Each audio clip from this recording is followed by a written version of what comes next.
नमस्कार फ्रेंड्स, मैं आज आपके लिए रश्मि राठी जी की लिखी हुई कहानी एहसास सुना रही हूँ। तो शुरू करते हैं कहानी एहसास। कितने चाव से इस घर में सुधांशी बहू बनकर आई थी। अपने माता पिता की इकलौती बेटी होने के कारण लाडली थी। उसके मुंह से बात निकली नहीं कि पूरी हो जाती थी। ज़्यादा आज़ादी की वजह से बेपरवाह भी बहुत हो गई थी। माँ जब कभी पिताजी से शिकायत भी करती तो वे यही कह के टाल देते, एक ही तो है, उसके भी पीछे पड़ी रहती हो। ससुराल जाकर तो जिम्मेदारियों के बोझ तले दब ही जाना है, अभी तो चैन से रहने दो। माँ बेचारी मन महसूस कर रह जाती। आज उसने अपनी ससुराल में पहला कदम रखा था। पति एक अच्छी फर्म में मैनेजर के पद पर कार्यरत थे। घर में एक ननद और सास थी। शादी के एक महीना तो मानो पलक झपकते ही बीत गया। घर में सभी उसे बेहद चाहते थे। नई नवेली होने के कारण कोई उससे काम भी नहीं करवाता था। सुशांत भी उसका पूरा ध्यान रखता। उसकी हर नई फरमाइश पूरी हो जाती। सुधांशी भी नए घर में बेहद खुश थी। उसकी ननद गरिमा दिन भर काम में लगी रहती, मगर भाभी से कभी कुछ न कहती। सुशांत का ख्याल था धीरे धीरे सुधांशी खुद ही घर के कामों में हाथ बटाने लगेगी, लेकिन सुधांशी घर का कोई भी काम नहीं करती थी। उसकी लापरवाही को देख सुशांत ने उसे प्यार से समझाते हुए कहा, देखो सुशी, गरिमा मेरी छोटी बहन है। उसके सिर पर पढ़ाई का बोझ है। फिर इस उम्र में माँ से भी ज़्यादा काम नहीं हो पाता। तुम काम काज में गरिमा का हाथ बटा दिया करो। भाई, मैं तो अपने मायके में कभी एक गिलास पानी भी नहीं उठाती थी, और फिर मैंने नौकरानी बनने के लिए तो शादी नहीं की। अदा से उसने अपने बाल संवारती हुई सुधांशी ने जवाब दिया। सुशांत को उससे ऐसे जवाब की ज़रा भी उम्मीद न थी। फिर भी उसने गुस्से पर काबू रखते हुए कहा, घर का काम करने से कोई नौकरानी नहीं बन जाती। फिर नारी का पूर्ण सौंदर्य तो इसी में है कि वो अपने साथ साथ घर को भी संवारे। सुधांशी ने इस बात का कोई जवाब न दिया और मुंह फेर कर सो गई। सुशांत ने चुप रहना ही उचित समझा। सुबह जब वो उठी तो सुशांत दफ्तर जा चुका था। सुधांशी को ऐसी उम्मीद तो ज़रा भी न थी। उसने तो सोचा था सुशांत उसे मनाएगा। दिन भर बिना कुछ खाए पिए कमरा बंद करके लेटी रही। गरिमा ने उसे खाना खाने के लिए कहा तो उसने मना कर दिया।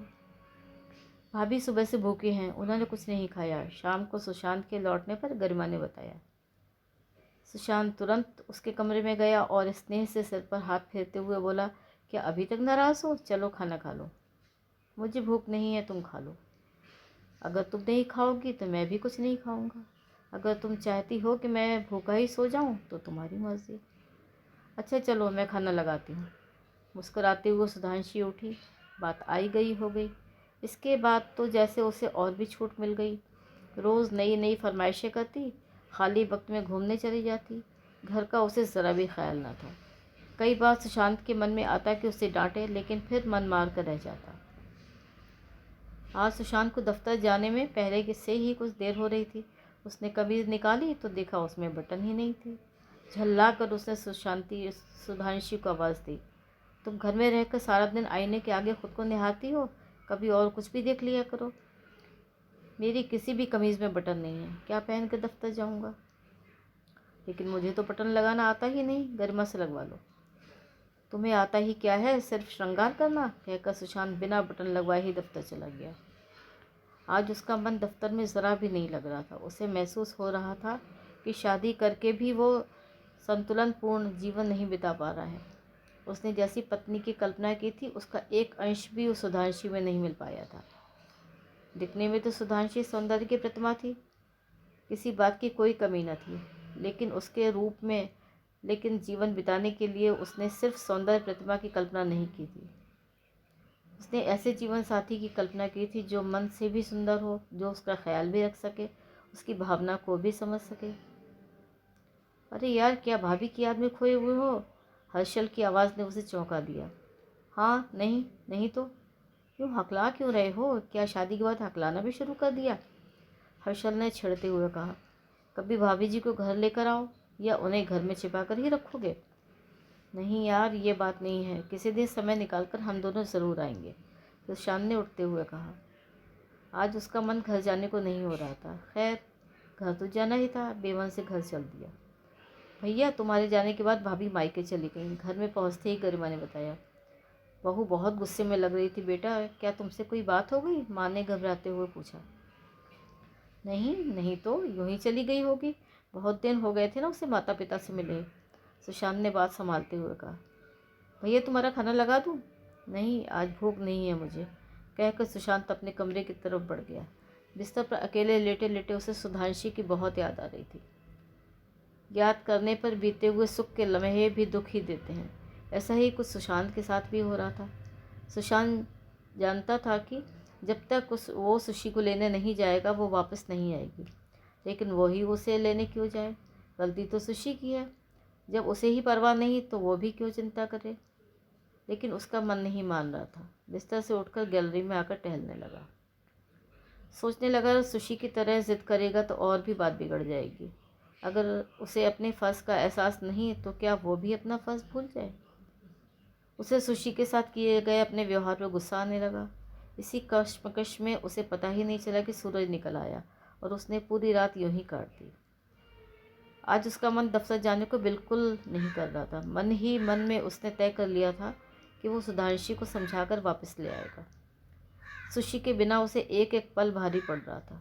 उसे लग रहा था कि उसकी दुनिया एक वृत्त के सहारे घूमती रहती है जिसका केंद्र बिंदु सुशी है।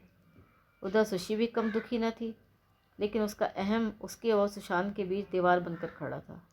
उसे लग रहा था जैसे हर पल सुशांत उसका पीछा करता रहा हो, या शायद वही सुशांत के इर्द गिर्द मंडराती रही हो।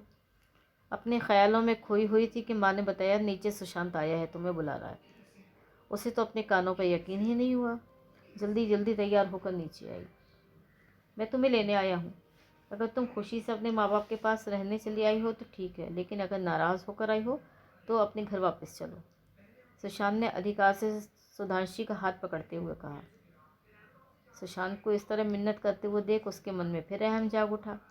मैं उस घर में बिल्कुल नहीं जाऊंगी। तुम इसलिए ले जाना चाहते हो ताकि अपनी माँ बहन के सामने मुझे लज्जित कर सको?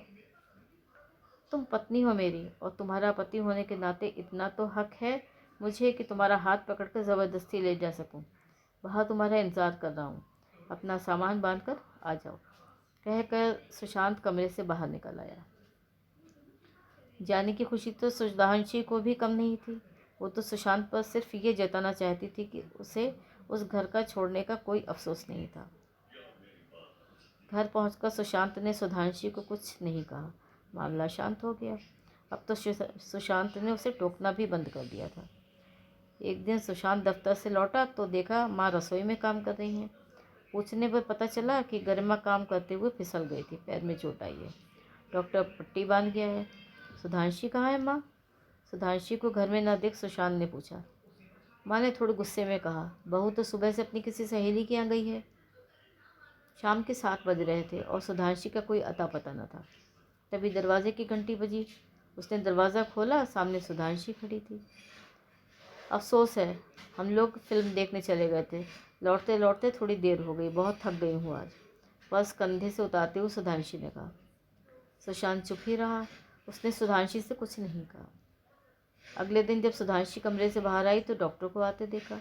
माँ जी, अपने यहाँ कौन बीमार है? उसने आश्चर्य से पूछा। गरिमा के पैर में चोट लगी है, माँ ने सपाट लहजे में उत्तर दिया। गरिमा को चोट लगी और वो किसी ने मुझे बताया भी नहीं? तुम्हें शायद सुनने की फुर्सत ही नहीं थी बहू। माँ के स्वर की तलखी को सुधांशी ने महसूस कर लिया था। वो तुरंत गरिमा के पास गई। अब कैसी हो गरिमा? ठीक हूँ भाभी, धीमे स्वर में गरिमा ने जवाब दिया। मुझे तो तुम्हारे भैया ने कुछ भी नहीं बताया तुम्हारी चोट के बारे में, सुधांशी ने थोड़ा झेपते हुए कहा। उन्होंने तुम्हें परेशान नहीं करना चाहा होगा भाभी, गरिमा ने बात टालते हुए कहा। मगर आज सुधांशी को लग रहा था कि वो जैसे अपने ही घर में कितनी अजनबी होकर रह गई है। शायद घर वालों की बेरुखी का कारण उसे मालूम था, लेकिन वो जानबूझकर ही अनजान बनी रहना चाहती थी। शाम को सुशांत लौटा तो उसने शिकायत भरे स्वर में कहा, तुमने मुझे बताया क्यों नहीं कि गरिमा को चोट लगी है? तुम पहले हुई थकी हुई थी, सुशांत ने संक्षिप्त सा उत्तर दिया। और हाँ, आज शाम को मेरे एक दोस्त ने हमें खाने पर बुलाया है, तैयार हो जाना।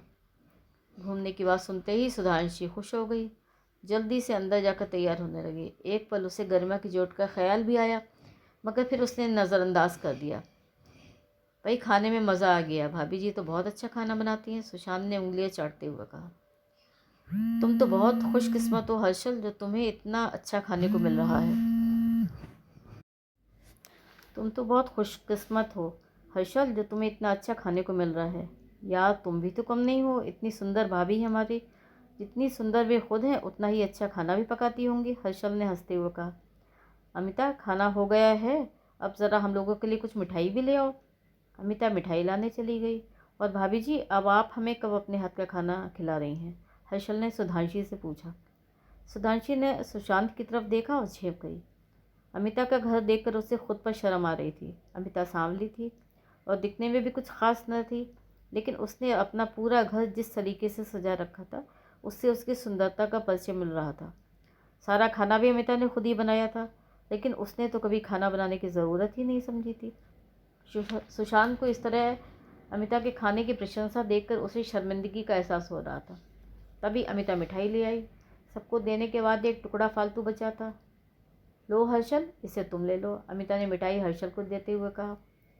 भाई नहीं, तुमने इतनी मेहनत की है, इस पर तुम्हारा ही हक है। इतना कहकर हर्षल ने मिठाई का टुकड़ा अमिता के मुंह में रख दिया। आधा टुकड़ा अमिता ने खाया और आधा हर्षल को खिलाते हुए बोली, मेरी हर चीज़ में आधा हिस्सा तुम्हारा भी है। ये देख के सभी लोग हंस पड़े। सुधांशी उन दोनों को बहुत गौर से देख रही थी। आज उसका परिचय प्यार के एक नए रूप से हो रहा था। यह भी तो प्यार है, कितना पवित्र, एक दूसरे के लिए समर्पण की भावना लिए हुए। उसे महसूस हो रहा था कि प्यार सिर्फ वो नहीं जो रात के अंधेरे में किया जाए। प्यार के तो और भी रूप हो सकते हैं। लेकिन उसने तो कभी सुशांत की पसंद जानने की कोशिश ही न की। उसने तो हमेशा अपनी आकांक्षा को ही महत्व दिया। चलो हम दूसरे कमरे में बैठकर बातें करते हैं, ये लोग तो अपने दफ्तर की बातें करेंगे, अमिता ने सुधांशी को उठाते हुए कहा। अमिता और सुधांशी के विचारों में ज़मीन आसमान का फ़र्क था। अमिता घर के बारे में बातें कर रही थी, जबकि सुधांशी ने कभी घर के बारे में कुछ सोचा ही नहीं था। तभी अमिता ने कहा, बड़ी सुंदर साड़ी है, क्या सुशांत ने लाकर दी? नहीं, नहीं तो, चौंक सी गई सुधांशी। मैंने खुद ही ख़रीदी है। भाई, ये तो कभी मुझे खुद लाने का मौका ही नहीं देते। इससे पहले कि मैं लाऊं ये खुद ही ले आते हैं। लेकिन इस बार मैंने भी कह दिया, अगर मेरे लिए साड़ी लाए तो बहुत लड़ूंगी। हमेशा मेरा ही सोचते हैं, ये नहीं कि कभी कुछ अपने लिए भी लाएं। इस बार मैं उन्हें बताए बिना उनके लिए कपड़े ले आई। दूसरों की ज़रूरतें पूरी करने में जितना आनंद है वो अपनी इच्छाएं पूरी करने में नहीं। चलो, आज घर नहीं चलना है क्या? सुशांत ने उसकी बातों में खलल डालते हुए कहा। अच्छा, अब चलते हैं, किसी दिन आप लोग भी समय निकाल कर घर आइए ना, सुधांशी ने चलते हुए कहा। आज हर्षल के घर से लौटने पर सुधांशी के मन में हलचल मची हुई थी। उसके कानों में अमिता के स्वर गूंज रहे थे कि एक दूसरे की ज़रूरतें पूरी करने में जितना मज़ा है अपनी इच्छाएं पूरी करने में वो नहीं। लेकिन उसने तो कभी दूसरों की ज़रूरतों को जानना ही नहीं चाहा था। उसने तो ये कभी सोचा ही नहीं कि घर में किस चीज़ की ज़रूरत है और किसकी नहीं। और एक अमिता है, सुंदर न होते हुए भी उससे कहीं ज़्यादा सुंदर है। जिम्मेदारियों के प्रति अमिता की सजगता देख सुधांशी के मन में ग्लानि का अनुभव हो रहा था। अमिता भाभी बहुत अच्छी है ना? सुधांशी ने मौन तोड़ते हुए कहा। हाँ, सुशांत ने ठंडी आह छोड़ते हुए कहा। उस रात सुधांशी चैन से न सो सकी। सुबह उठी तो उसे तेज़ बुखार था। सुशांत ने तुरंत डॉक्टर को बुलाया। डॉक्टर ने दवा दे दी। सुधांशी को आराम करने के लिए कहकर सुशांत दफ्तर चला गया। सुधांशी को बुखार के कारण सिर में बहुत दर्द था। तभी गरिमा लड़खड़ाते हुए आई। कैसी तबीयत है भाभी? लाओ तुम्हारा सर दबा दूँ, कहकर सिर दबाने लगी। माँ भी बहुत चिंतित थी। समय समय पर माँ दवाई दे रही थी।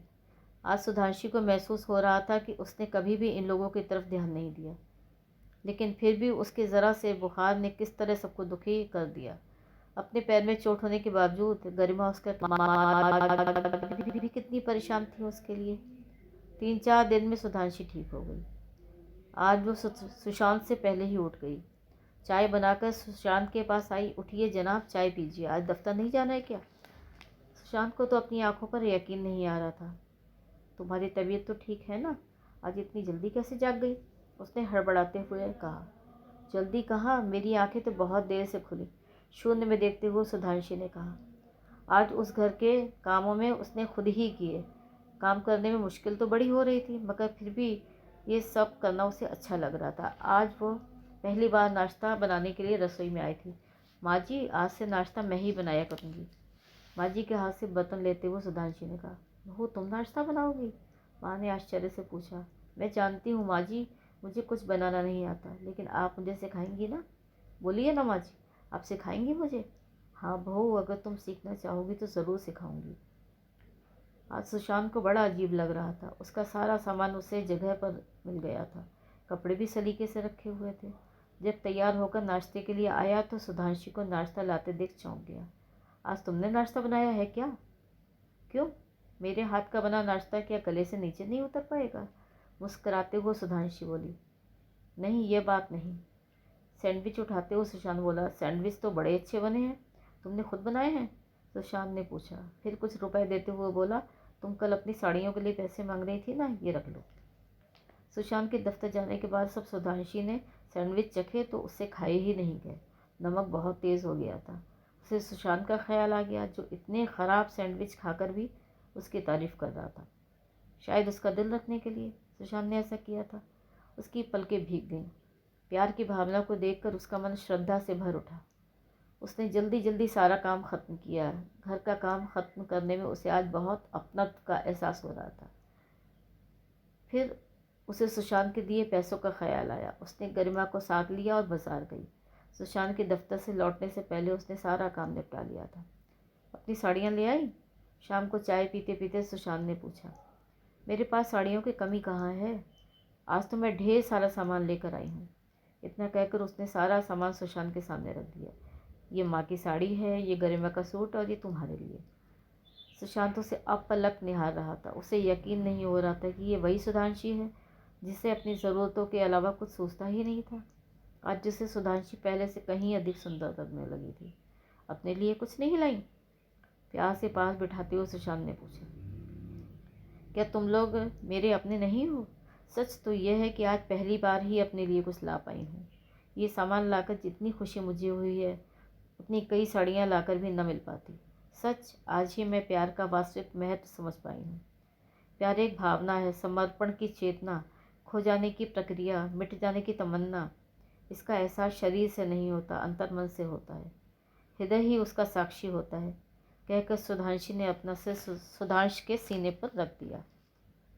नमस्कार। तो ये थी आज की कहानी एहसास।